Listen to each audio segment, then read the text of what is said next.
Assalamualaikum warahmatullahi wabarakatuh. Selamat pagi Ibu dan teman semua. Apa kabarnya hari ini? Alhamdulillah, luar biasa. Allahu Akbar. Nah, Alhamdulillah ya, udah pada semangat semua. Hari ini izinkan saya Syifa Mutiara Puradireja dengan NIM 2009221 untuk memimpin jalannya presentasi kelompok 10 hari ini. Nah, di sini kami akan membahas mengenai tugas dan tahap-tahap perkembangan peserta didik. Nah, anggota kelompok 10 terdiri dari Alfira Putri Febrianis dengan NIM 2009090, Dina Ashari Wardini dengan NIM 2006842, dan saya sendiri yaitu Syifa Mutiara Puradireja dengan NIM 2009221. Baik, sebelumnya diharapkan kepada teman-teman ya untuk menyimak dengan baik karena akan ada kuis nih di setiap slide penjelasan. Oke, baru kita masuk materi. Ada materi pengertian perkembangan, pengertian tugas perkembangan, sumber tugas-tugas perkembangan, dan periode dan tahap perkembangan manusia. Nah, untuk materi pertama, pengertian perkembangan akan dibahas oleh saya sendiri. Nah, perkembangan itu apa ya? Coba kita search pengertian perkembangan. Nah, jadi perkembangan adalah perubahan individu baik secara struktur atau fungsi organ melalui kematangan dan proses belajar yang terjadi sepanjang hayat hingga meninggal dunia. Nah, dalam perkembangan tidaklah terbatas pada semakin sempurna, tetapi juga terkandung serangkaian perubahan secara terus-menerus secara pasti melalui suatu tahap yang sederhana ke tahap berikutnya yang semakin tinggi dan maju walaupun sulit diukur dengan alat ukur. Baik, selanjutnya yaitu pengertian tugas perkembangan yang akan dibahas oleh Alfira. Kepada Alfira dipersilahkan. Baik, selanjutnya saya Alfira Putri Febrianis akan membahas mengenai tugas perkembangan. Yang pertama yaitu ada pengertian tugas perkembangan. Tugas perkembangan adalah sesuatu yang bisa diduga timbul dan konsisten pada atau sekitar periode tertentu dalam kehidupan individu. Menurut Hevigers tahun 1954. Konsep tugas perkembangan didasari asumsi bahwa perkembangan manusia termasuk peserta didik dalam masyarakat modern ditandai oleh serangkaian tugas di mana individu harus belajar sepanjang hidupnya. Beberapa dari tugas perkembangan ini memiliki kesamaan di masa kanak-kanak dan remaja, sedangkan yang lain timbul pada saat manusia memasuki usia dewasa dan usia tua. Keberhasilan pencapaian tugas perkembangan tertentu diharapkan dapat melahirkan kebahagiaan dan kesuksesan bagi individu untuk menyelesaikan tugas-tugas berikutnya. Sebaliknya, kegagalan dalam mencapai tugas-tugas perkembangan itu dapat mengakibatkan ketidakbahagiaan bagi individu, penolakan oleh masyarakat, dan kesulitan dengan tugas-tugas berikutnya. Baik, terima kasih kepada Alfira yang telah memaparkan materi. Selanjutnya adalah pemaparan materi mengenai sumber tugas perkembangan akan dibahas oleh Dina. Kepada Dina dipersilahkan. Baik, terima kasih moderator. Saya di sini akan menjelaskan tentang sumber tugas perkembangan. Nah, sumber tugas perkembangan itu apa saja ya? Nah, tugas perkembangan itu ada 3. Yang pertama ada kematangan fisik. Kematangan fisik ini misalnya untuk belajar berjalan. Nah, yang kedua ini ada kekuatan sosiokultural dan budaya. Misalnya umur minimum untuk perkawinan, umur minimum untuk memperoleh surat izin mengemudi atau disebut dengan SIM.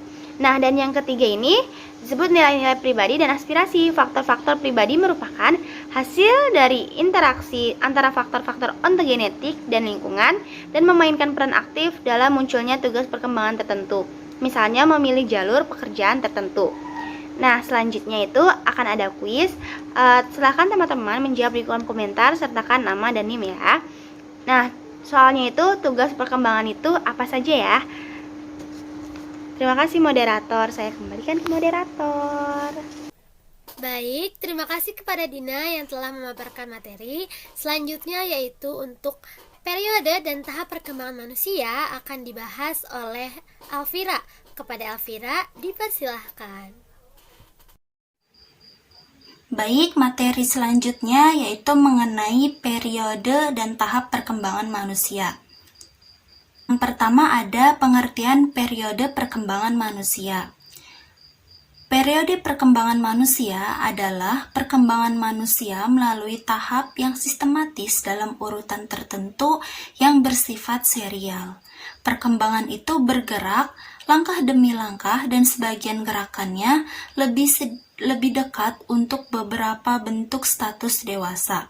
Gerakan perkembangan manusia ini mencakup perubahan fisik dan daya intelektual.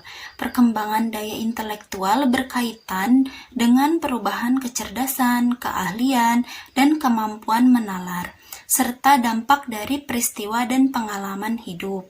Yang selanjutnya ada 4 periode perkembangan manusia. Yang pertama yaitu ada masa kanak-kanak dan remaja. Nah, masa anak-anak dan remaja ini sejak lahir sampai dengan usia 20 tahun. Transisi awal masa kanak-kanak pada usia 3 tahun. Kemudian yang kedua yaitu ada masa dewasa awal, yaitu umur 17 sampai 45 tahun. Nah, masa dewasa awal ini terbagi menjadi 4 masa. Yang pertama masa transisi awal, yaitu pada umur 17 sampai 22 tahun.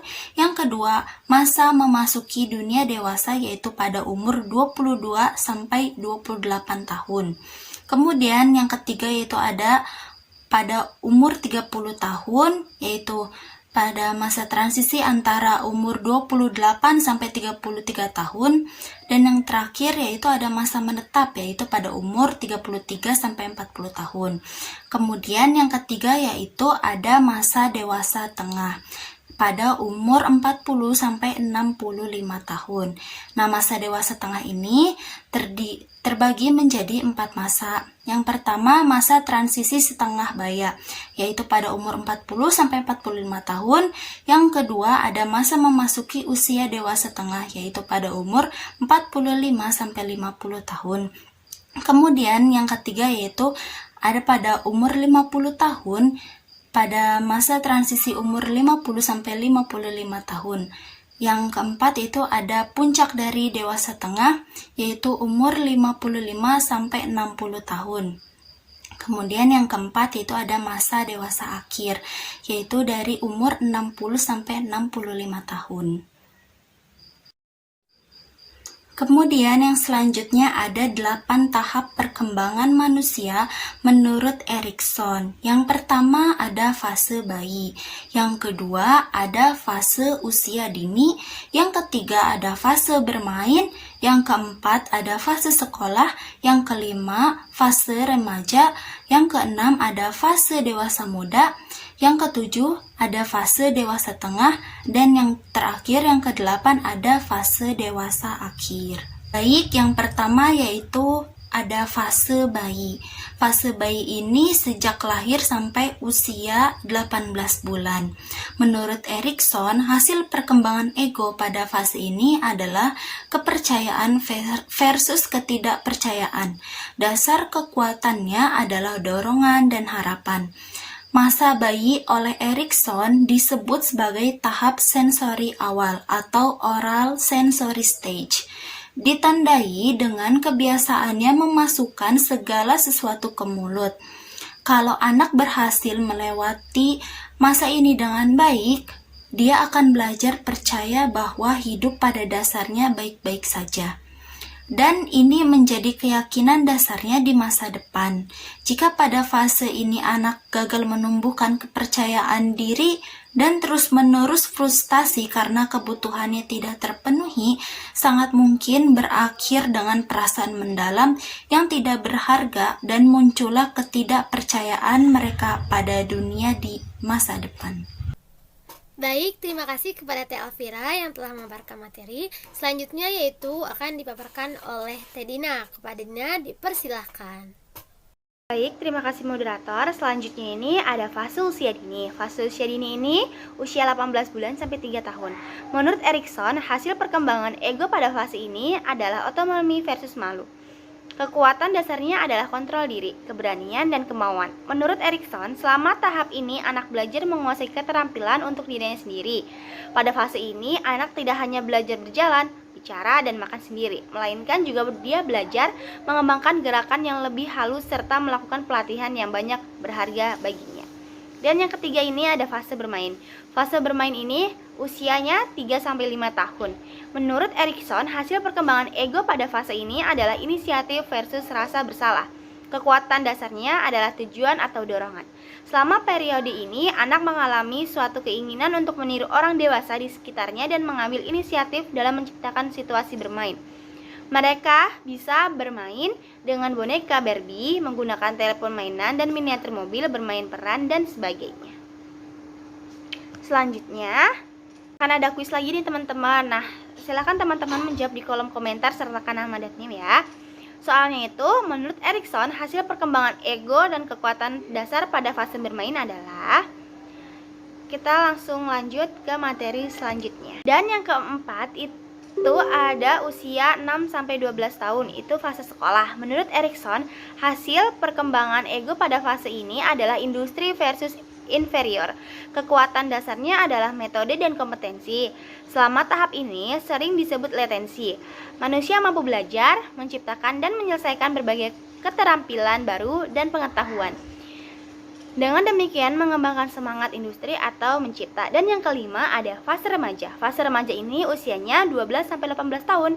Menurut Erikson, hasil perkembangan ego dan pada fase ini adalah identitas versus kekacauan peran.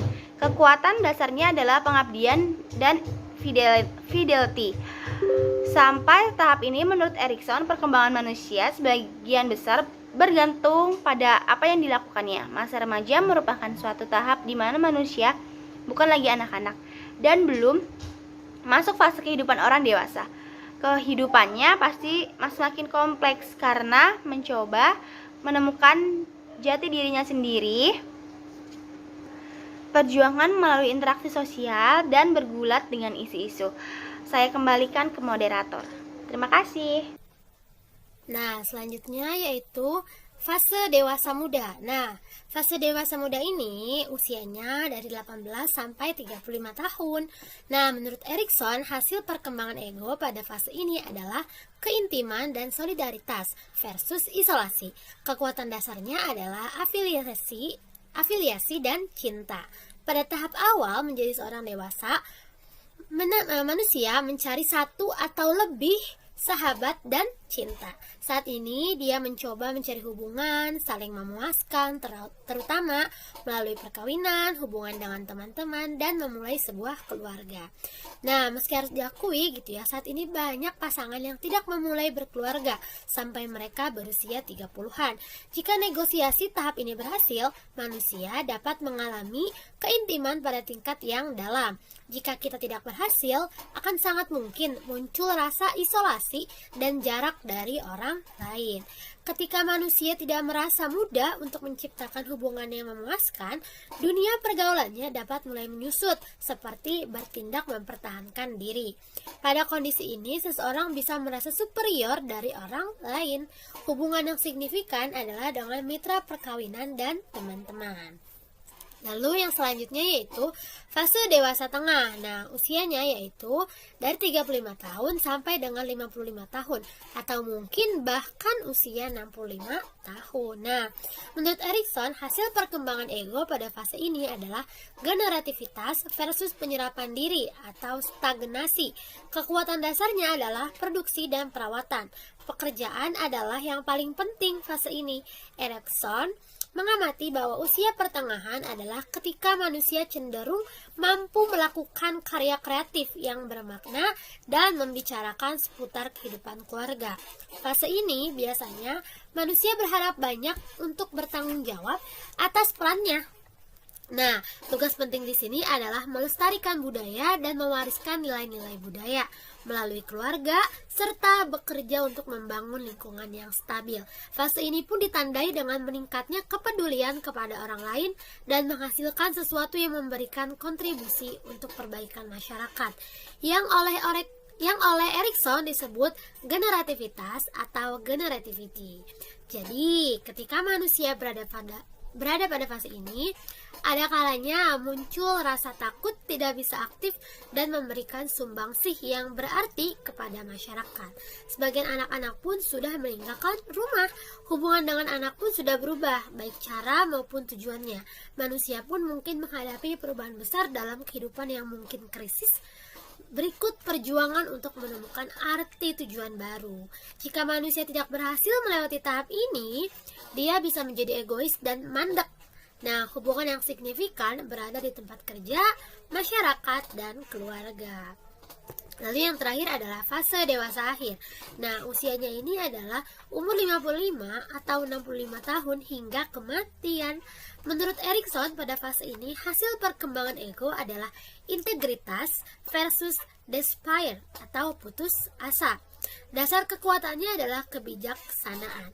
Erikson berpendapat bahwa banyak aspek dari kehidupan di mana orang mempersiapkan kehidupan pada tahap dewasa tengah dan tahap terakhir dia sudah merasa nyaman. Mungkin hal ini dikarenakan sebagai orang dewasa, manusia sering bisa melihat kembali kehidupannya dengan kehidupan dan materi.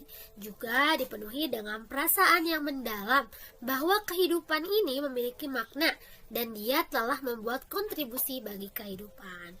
Perasaan semacam ini oleh Erikson disebut integritas. Pada fase ini pun orang merasakan besarnya hikmat dunia dan kemudian mereorientasi kepedulian yang mulai terpisah dengan kepentingan kehidupan duniawi, menerima kematian sebagai penyelesaian atau kehidupan. Nah, di sisi lain, sebagian orang dewasa dapat mencapai tahap puncak, namun sebagian lagi putus asa pada pengalaman mereka dan merasakan kegagalan. Mereka mungkin takut mati karena mereka berjuang untuk menemukan tujuan untuk hidupnya. Bertanya-tanya, apakah perjalanan hidup telah dilakukan secara layak? Itu. Atau mereka mungkin merasa bahwa dirinya memiliki semua jawaban yang tidak berbeda seperti halnya remaja. Dan diakhiri dengan dogmatisme yang kuat yang hanya melihat mereka telah benar. Hubungan yang signifikan adalah dengan semua manusia. Baik ya, selanjutnya di sini ada master quiz.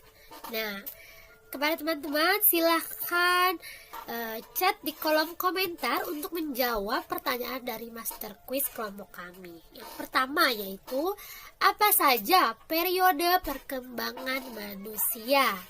Nah, yang kedua yaitu, sebutkan 8 tahap perkembangan manusia menurut Erikson. Baik, silakan teman-teman menjawab di kolom komentar.